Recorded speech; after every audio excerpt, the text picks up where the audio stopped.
પંચમહાલ જિલ્લાના Jambughoda police station હદ વિસ્તારમાં કણજી પાણી ગામ પાસે 15 ડિસેમ્બરના રોજ અકસ્માતનો બનાવ બન્યો હતો.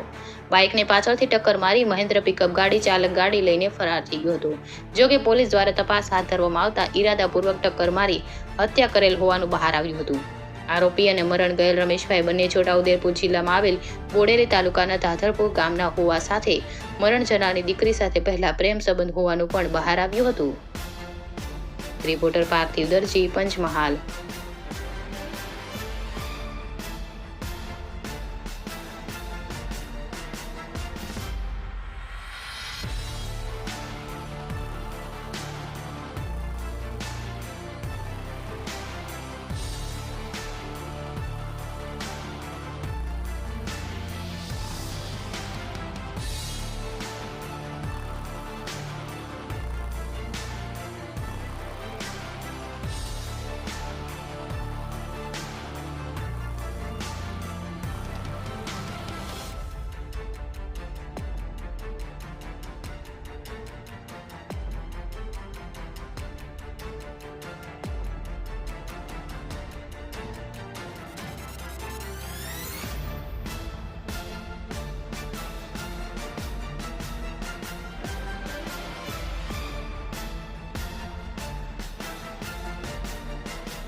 રમેશભાઈ મકાભાઈ રાઠવા જે જાંબુઘોડાથી ઘાઘરપુરા જતા હતા ત્યારે રસ્તામાં કંજીપાણી ગામે એમનું અકસ્માત થયું હતું.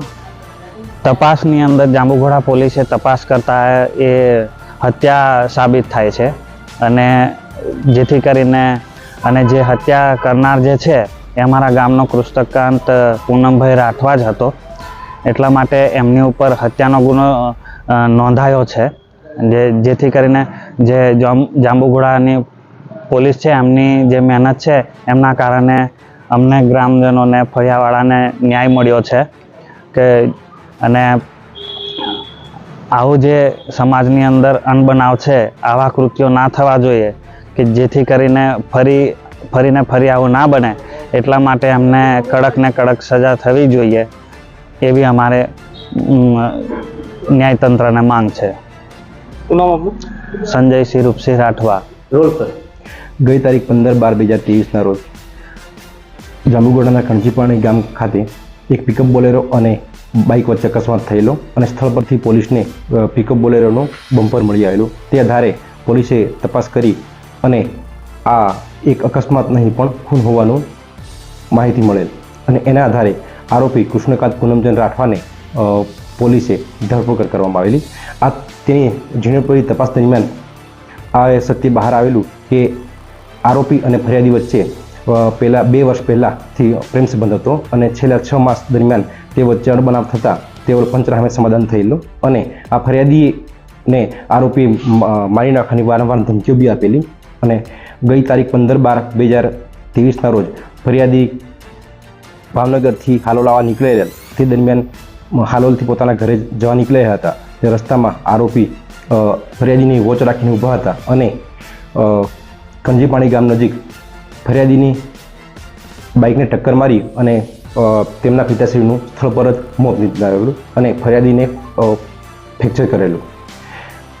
તે દરમિયાન આ આરોપીને જાંબુઘોડા પોલીસે તપાસ આધારે ધરપકડ કરવામાં આવેલ છે અને નાંદોદ કોર્ટમાં ઇપીકો કલમ 302-325નો ઉમેરો કરવામાં આવેલો છે.